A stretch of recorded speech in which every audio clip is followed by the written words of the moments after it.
Ipinakita pala sa One Piece Film Red ang foreshadowing para sa mga mangyayari sa Egghead Island arc. Bali sa recent movie nga na to ni-reveal yung last name ni Shanks, which is Figarland. At later on nga during Egghead Island arc may isang bagong karakter ang inintroduce sa atin. At ito nga daw si Saint Figarland Garling, ang Supreme Commander ng mga Holy Knights. At obviously as a fan makokonekta natin itong mga dots na somewhat related silang dalawa, since nagsishare nga sila ng similar na last name. So kung may ibinigay ngang clue itong si Oda sa movie na One Piece Film Red na later on nakita natin sa aktual na kwento, I wonder kung ito lang ba yung clue na nilabas ni Oda sa movie na to o marami pang iba. Kaya naman sa video nga na to tutuklasin natin ang ilan pa sa koneksyon nitong movie na Film Red at itong nangyayari ngayon sa Egghead Island arc. Ipapakita ko nga sa inyo yung ilan pang mga foreshadowing na napansin natin sa movie na to na posibleng konektado sa arc ngayon. At para umpisahan nga itong topic natin mapunta na tayo sa recently lang na ni-reveal ni York na broadcast snail. In chapter 1112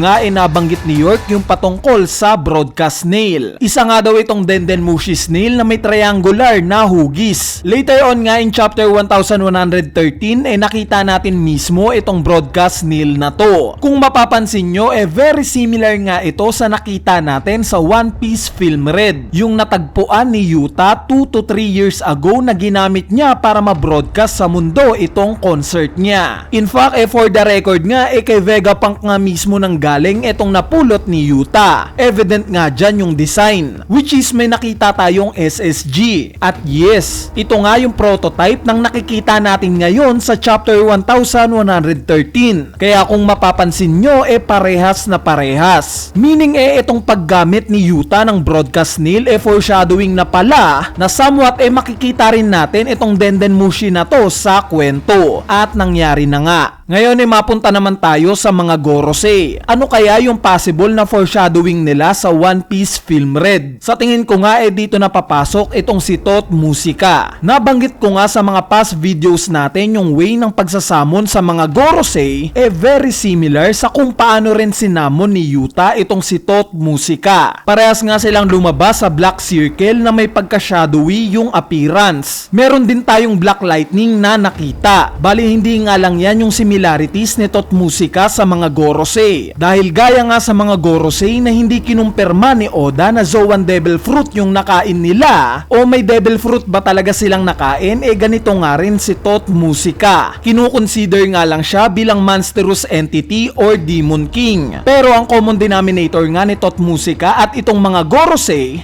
similar nga silang merong tatlong klase ng transformation. Yung normal form, hybrid form, at itong full beast form. Kaya naman dito nga tayo mapapaisip kung ito na ba yung clue sa kung paano rin matatalo itong mga Gorosei. Na kay Tot Musika ba ang susi sa kung paano mapapatay itong mga Gorosei? So kung babalikan nga natin paano ba napatay itong si Tot Musika sa One Piece Film Red? Bali in-explain nga sa movie na to na may kakayanan daw itong si Tot Musika na i-link itong real world at itong Sing Sing world. At para mapatay nga daw siya kinakailangan na simultaneously siyang aatakihin sa dalawang mundo na to, which is ito nga yung ginawa ng Straw Hat Pirates at Red Hair Pirates. Kaya nga natin nakita itong scene na to na sabay silang umaatake kay Tot Musika. Ngayon ang magiging tanong ganito rin kaya yung paraan kung paano naman mapapatay itong mga Gorosei? Gaya ba kay Tot Musika may ibang dimension rin itong mga Gorosei similar sa Sing Sing World? Bali sa tingin ko nga wala. Pero ang magiging way nga para matalo itong mga Gorosei na kay Im-sama mismo. Possible nga na ang paraan para matalo itong mga Gorosei simultaneously silang aatakihin ng sabay para magkaroon sila ng damage. Maybe kasama na dyan itong si Im-sama. 6 nga silang aatakihin ng sabay-sabay para mabigyan sila ng damage. At evident nga itong mga scars nila na nagkaroon na ng ganitong senaryo noon. Hindi gumana itong healing powers nila dahil sa nangyaring pag-atake sa kanila ng sabay-sabay rin noon. So kung iisipin nga natin, nag-hold talaga ng napakaraming foreshadowing itong movie na Film Red sa nangyayari ngayon sa Egghead Island Arc. At hindi nga ito ang unang beses na nangyari ito. Dahil during Wano Arc nga kumuha na rin ng napakaraming reference itong si Oda sa movie na Strong World. Maraming ang kaganapan sa Strong World na inapply ni Oda sa nangyaring Wano Arc. Tulad na lang ng pagpapalipad ng Onigashima ni Kaido, which is ginawa nga rin ito ni Shiki sa Strong World. Nagpalipad nga rin siya ng isang isla. Yung layunin ni Kaido na sirain ang Flower Capital. Similar nga rin ito kay Shiki na ang gusto naman niyang sirain